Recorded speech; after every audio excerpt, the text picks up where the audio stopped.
The faded blue dress. The scent of stale potpourri and old lace clung to the air in Aunt Mildred's spare room, a scent Clara knew intimately from countless childhood visits. Tonight, however, it felt heavier, almost suffocating. She stood before the full-length mirror, a relic with a faint spiderweb crack in the upper corner, and studied her reflection.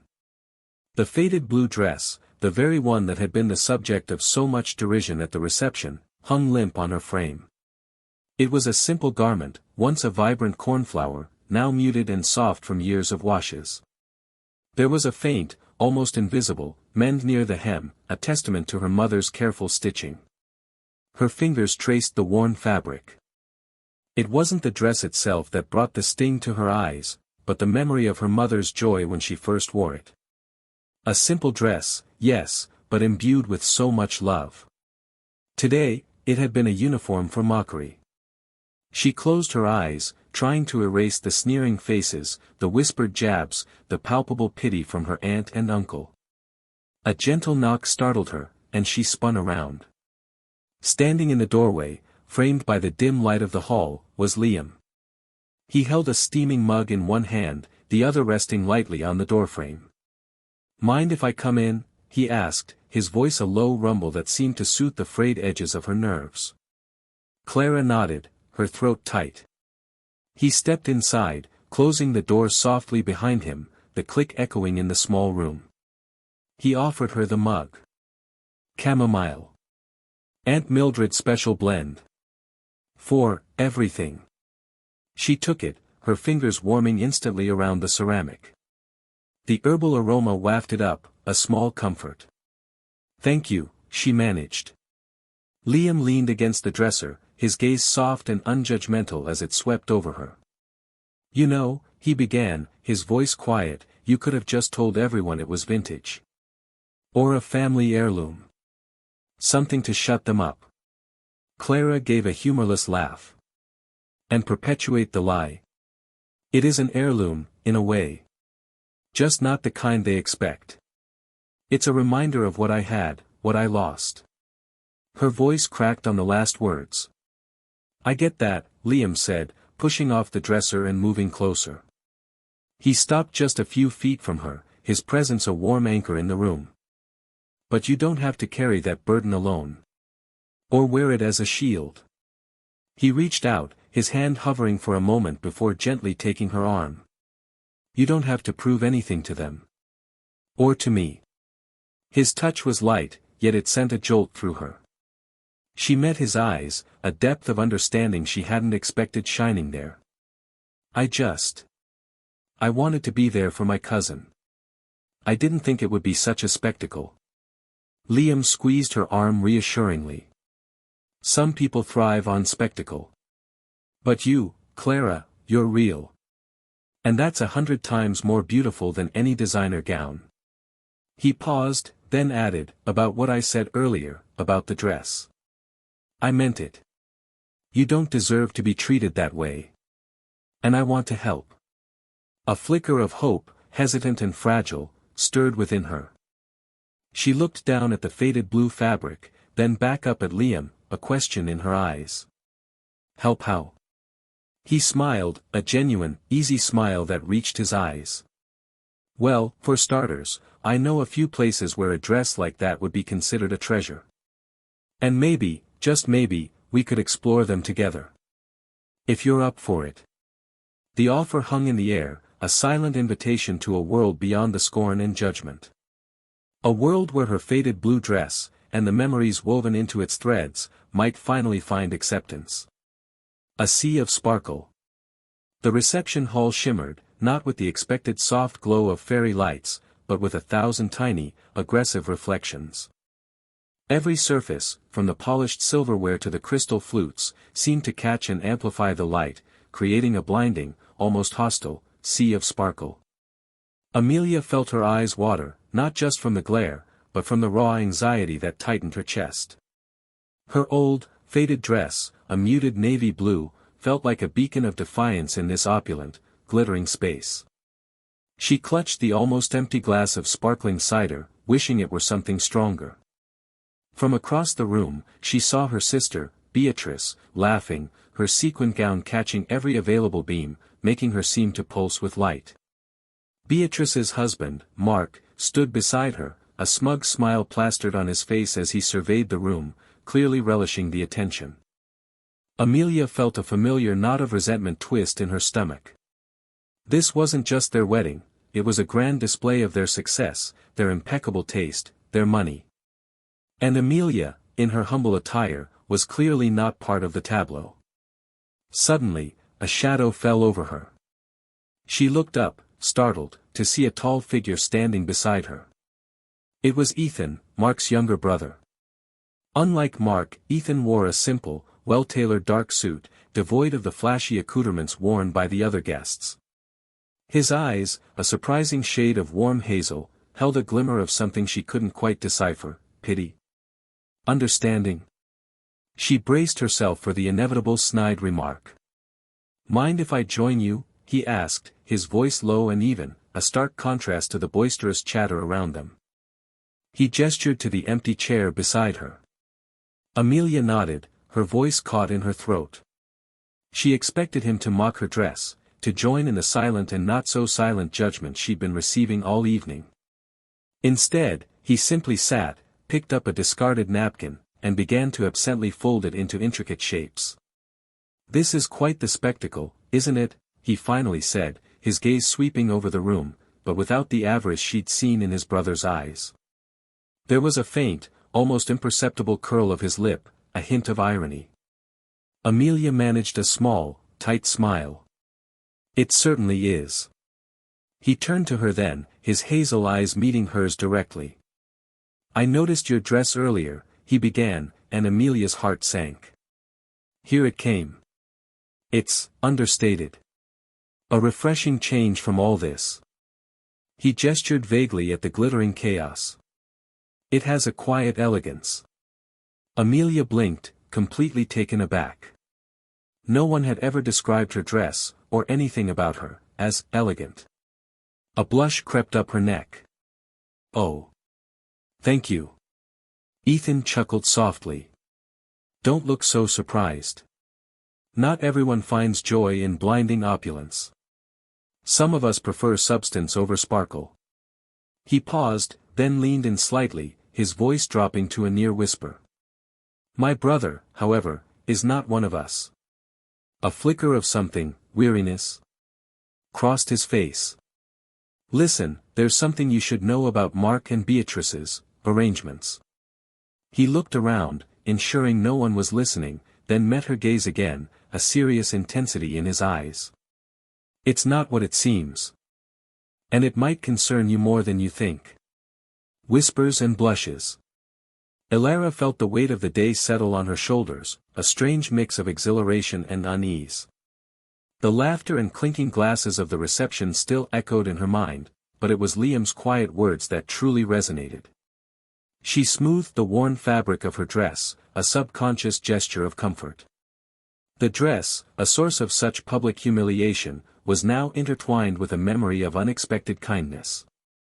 Later, as the evening chill began to seep through the grand hall, Elara found herself drawn to the quieter edges of the gathering. A small, ornate balcony overlooking the moonlit gardens offered a temporary reprieve. The soft scent of night-blooming jasmine drifted up, a stark contrast to the cloying sweetness of the wedding cake. She leaned against the cool stone railing, watching the distant figures below, their conversations muffled to indistinct murmurs. A soft cough broke her reverie. Liam stood in the doorway, a hesitant smile playing on his lips.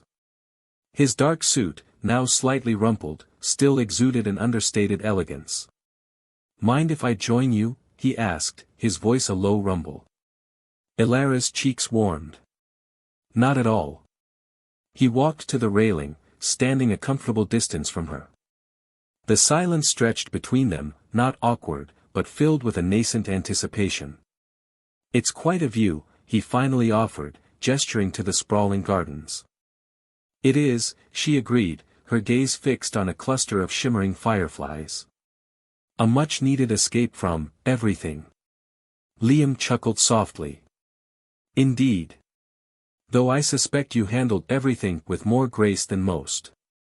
He turned to face her, his eyes, dark as the night sky, held a flicker of something she couldn't quite decipher. About earlier.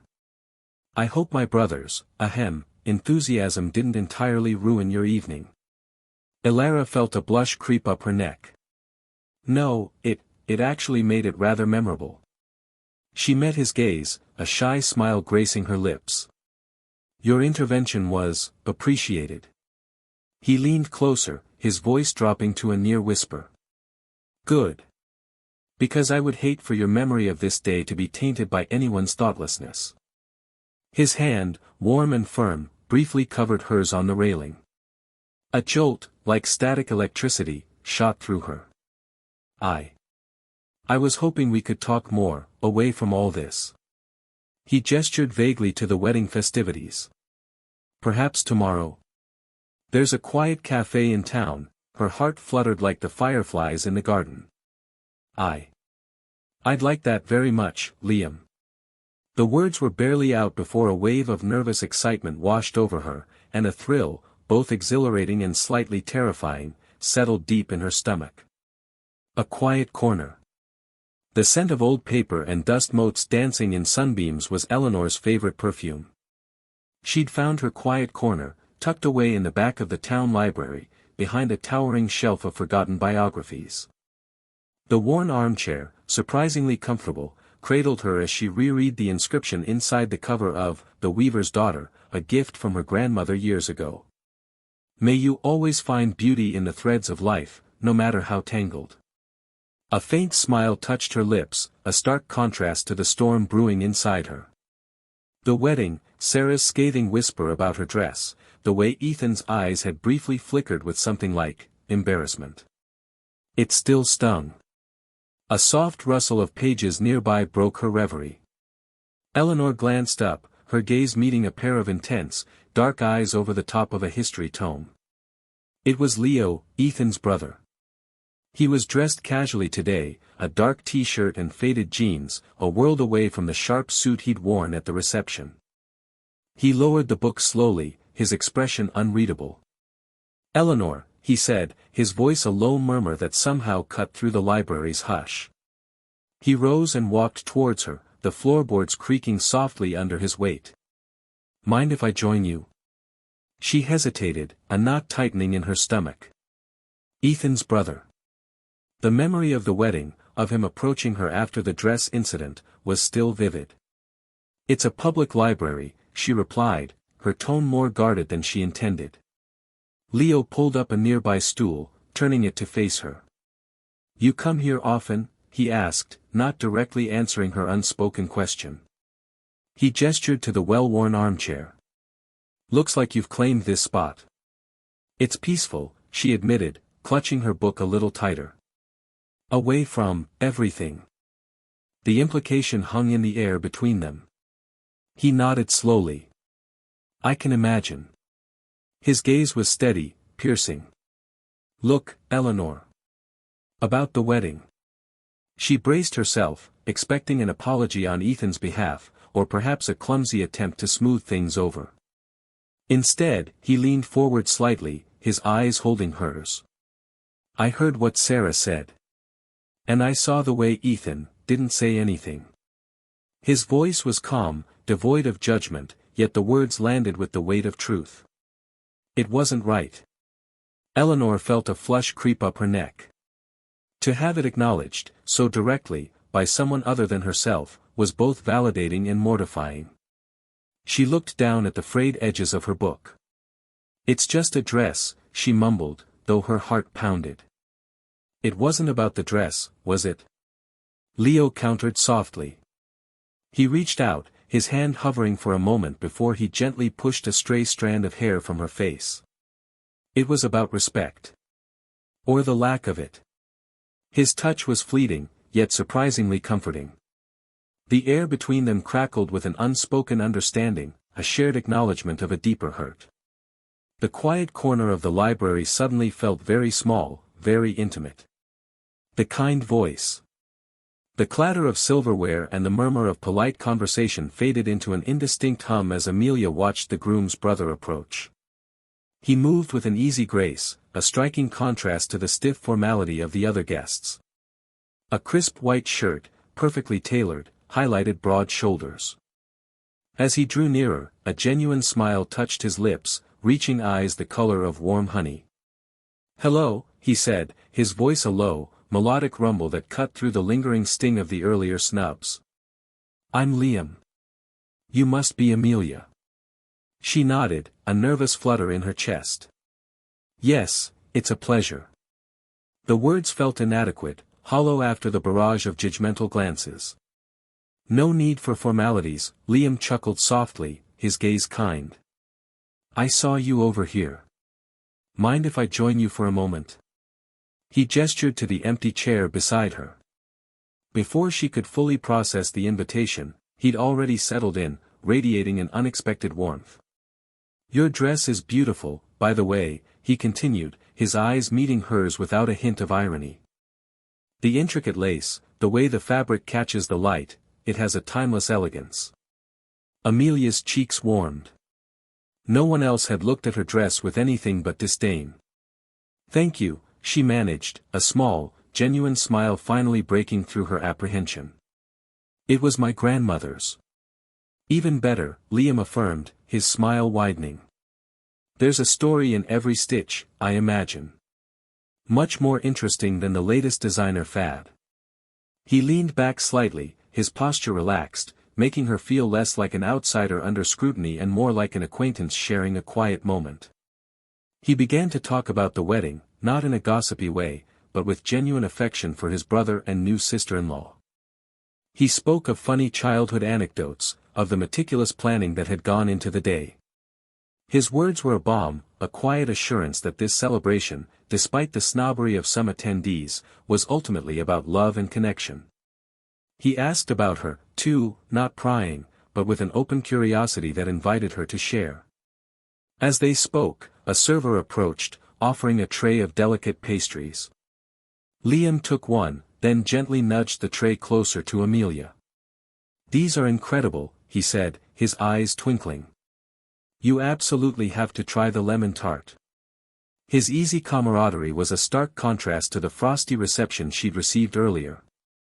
With each shared laugh, each comfortable silence, the weight of the earlier mockery began to dissipate, replaced by a surprising sense of ease and a growing, undeniable curiosity about the man with the kind voice. Comfort and compliments. The murmur of conversations, once a cacophony of judgment, softened as I navigated the perimeter of the reception hall. Each step in my patched-up dress felt like a defiant statement, though my heart still hammered against my ribs. A hand touched my arm, and I flinched, turning to see Liam, the groom's brother, standing there, a gentle smile creasing the corners of his eyes. "Hey," he said, his voice a low rumble that cut through the lingering unease. "Mind if I steal you for a moment?" I nodded, my voice caught somewhere in my throat. He led me away from the main cluster of tables, towards a quieter alcove adorned with trailing ivy and soft, flickering fairy lights.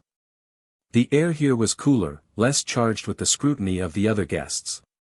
He gestured to a small, velvet-upholstered bench, and I sank onto it, my knees suddenly weak. "You've been through a lot tonight," he observed, his gaze empathetic. "That wasn't fair, what happened?" He didn't need to elaborate, the memory of the snickers and pointed whispers was still fresh, stinging. "I just wanted to say, I think you look remarkable." My head snapped up, my eyes meeting his. "Remarkable?" I repeated, a disbelieving laugh escaping my lips. "This old thing. Everyone else seems to think it's a disaster." Liam chuckled, a warm, genuine sound. "Everyone else is missing the point. It's elegant, classic. And it's you. Not some cookie-cutter gown that someone else picked out. It has character, history." He leaned slightly closer, his voice dropping to a conspiratorial whisper. "Honestly, half the dresses in there look like they were mass-produced. Yours tells a story." A blush crept up my neck, hot and unexpected. No one had ever described my dress, or me, with such earnest appreciation. His words were a balm to the raw wounds of the evening. He didn't just compliment the dress, he saw something deeper, something I hadn't realized was there. "Thank you," I managed, the words barely a whisper. "That means a lot." He just smiled, a quiet understanding passing between us. "It's the truth. You carry it with such grace, despite everything." He paused, then added, "Look, I know this is a wedding, and everyone's caught up in the celebration, but if you need to just breathe, or talk, I'm right here." His presence was a comfort, a sturdy anchor in a sea of judgment. For the first time all evening, I felt a flicker of warmth, not just from the fairy lights, but from within. It wasn't just his compliments, but the genuine concern in his eyes, the simple act of seeing me, truly seeing me, that began to mend the frayed edges of my composure. The tension hadn't vanished entirely, but it had loosened its grip, replaced by a tentative sense of peace. A stand for kindness. The clinking of silverware and hushed conversations had become a dull roar in Anya's ears. Her cheeks still burned from the snickers that had followed her across the ballroom, each laugh a fresh prickle against her skin. She kept her gaze fixed on her plate, a half-eaten slice of prime rib growing cold. The old silk dress, a relic of her grandmother's, felt heavier than ever, a scarlet letter in this sea of contemporary finery. She knew it was out of place, but it was all she had, and it carried a faint, comforting scent of lavender and mothballs, a small piece of home. A shadow fell over her, and Anya braced herself for another whispered comment. Instead, a warm, resonant voice cut through the hum of the reception. "Mind if I join you?" She looked up to see a man with kind eyes and a gentle smile, his dark hair falling slightly over his forehead. It was Leo, the groom's younger brother. He was even more striking up close than he'd been during the ceremony, a quiet strength radiating from him. He carried a plate piled high with food, and his suit, though impeccably tailored, seemed less formal on him. "Oh, of course," Anya managed, surprised. Her voice felt reedy, a stark contrast to his steady tone. She gestured vaguely to the empty seat beside her. Leo settled in, his movements unhurried. "This wedding's quite a spectacle, isn't it?" he remarked, his eyes twinkling as he glanced around the opulent hall. "My brother always did like to go all out." Anya offered a small, hesitant smile. "It's beautiful." She kept her answer brief, afraid of saying something foolish. "It is," Leo agreed, then turned his gaze to her. "That's a remarkable dress you're wearing." His tone was devoid of mockery, genuinely admiring. "The embroidery is exquisite. It looks like something with a story." Anya's breath caught. No one had ever spoken of her dress like that, not with such genuine appreciation. It was my grandmother's," she confessed, a little less timidly this time. "She wore it to her own wedding." A soft, almost imperceptible shift in Leo's expression. "Even better," he said, his smile widening. "A legacy. I admire that. It takes courage to wear something so unique, especially in a crowd like this." He paused, then leaned in slightly, his voice dropping to a conspiratorial whisper. "Most people here wouldn't understand the beauty of something so timeless." His words were a balm, a quiet affirmation that cut through the lingering sting of the earlier snubs. Anya felt a blush, this time of warmth, spread across her face. It wasn't just a compliment, it was an unspoken act of solidarity, a subtle defiance against the very judgment she'd been feeling. She looked into his kind eyes, and for the first time since she'd arrived, she felt a flicker of ease, a sense of belonging in this grand, intimidating room. The oppressive weight of her old dress seemed to lessen, replaced by a quiet pride. A special picture. The grand ballroom still exhaled the ghost of last night's festivities, a lingering whisper of stale champagne and faded roses. Elara, however, was deaf to its spectral sighs, her world shrinking to the illuminated screen of her camera. A quiet, victorious smile curved her lips as she navigated through the captured moments, each digital click a miniature triumph. Her gaze snagged on a particular candid, snapped during the reception. Liam. He stood framed by the ornate fireplace, a glass of amber liquid glinting in his hand, his head cocked slightly, listening to an unheard voice beyond the lens. Firelight danced across his strong features, softening the lines, illuminating the gentle arc of his smile and the crinkles at the corners of his eyes. He appeared, serene. Unburdened. A stark contrast to the guarded formality he often wore. Elara knew, with a certainty that resonated deep within her, that this image was the most authentic she had ever immortalized of him, a photograph imbued with a warmth that transcended mere pixels. A soft tap on the door shattered her reverie. Aunt Mildred's face, etched with habitual concern, peeked in. "Elara, dear, are you all right? You've been cloistered in here for ages. Liam's been asking after you." Elara hastily minimized the picture, a blush creeping up her throat. "Just reviewing some shots, Aunt Mildred. I'll be right out." Later, over a late breakfast with Liam, conversation flowed effortlessly, yet Elara found herself repeatedly drawing comparisons between the man across the table and the vivid mental imprint of her photograph. He spoke of the intricate challenges of overseeing his family's various philanthropic ventures, a thoughtful furrow in his brow. The weight of his responsibilities was palpable, yet fleeting flashes, a particular light in his eyes, the subtle tilt of his head, echoed the unburdened man in her image. "You're uncharacteristically quiet this morning, Elara," Liam observed, a hint of amusement in his tone. "Something on your mind?" She hesitated, a delightful tremor of apprehension fluttering in her chest.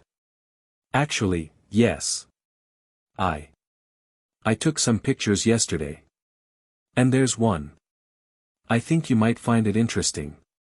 Her fingers fumbled slightly as she reached for her camera bag. The prospect of revealing this particular shot, this unguarded glimpse, felt surprisingly intimate.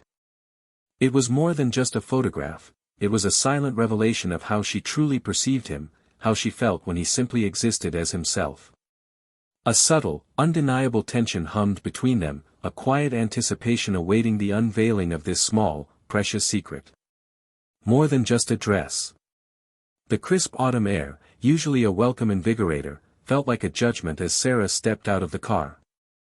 Her grandmother's dress, a beautiful but undoubtedly vintage silk, felt less like a protective embrace and more like a spotlight. Its faded teal color, once vibrant, now seemed to whisper tales of a bygone era, tales that felt out of place amidst the sleek, contemporary lines of the other guests' attire. She saw the flickers of curiosity, then the knowing glances, as she made her way towards the ceremony tent. A knot tightened in her stomach, a familiar sensation of being an outsider looking in, even at her own sister's wedding. Inside, the murmur of pre-ceremony chatter died down for a fraction of a second as she entered, then resumed with an almost deliberate intensity. Her sister, Clara, caught her eye from the front row, a small, tight smile that didn't quite reach her eyes. Clara, ever the perfectionist, would have noticed. Sarah found her assigned seat, tucked away near the back, the fabric of her dress rustling faintly against the polished wood of the chair. She tried to focus on the soft strains of the string quartet, on the elaborate floral arrangements, on anything but the subtle shift in atmosphere that seemed to follow her. As the ceremony drew to a close and guests began to mill about, making their way to the reception, Sarah felt a tap on her shoulder. She turned, expecting a polite, perhaps pitying, acknowledgement. Instead, she found herself looking into warm, intelligent eyes. He was taller than she expected, with a kind smile that softened the sharp lines of his suit. "That's a beautiful dress," he said, his voice a low, pleasant baritone. "My grandmother had a similar one, a real heirloom." Sarah's breath hitched. "Thank you," she managed, a flush creeping up her neck. "It was my grandmother's." "I thought so," he replied, his gaze lingering on the intricate embroidery near the collar. "It has a story, doesn't it? Unlike all these, generic designer pieces." He gestured vaguely at the sea of modern gowns around them. "I'm Liam, by the way.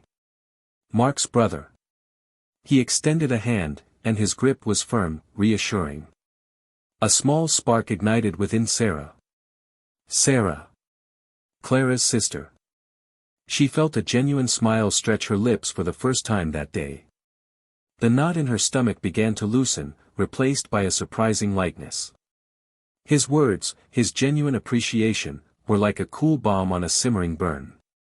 He hadn't just seen an old dress, he'd seen its history, its value. He'd seen her. Just then, Clara, looking resplendent in her ivory gown, approached, a strange smile plastered on her face. "Sarah, there you are. And Liam. I didn't realize you two knew each other." Her eyes darted between Liam and Sarah's dress, a flicker of something unreadable, annoyance. Relief? Crossing her features. The air, which had momentarily cleared, thickened again with unspoken expectations. Liam, however, remained unfazed, his steady gaze holding Clara's for a moment before turning back to Sarah, a subtle invitation in his eyes that promised more than just polite conversation.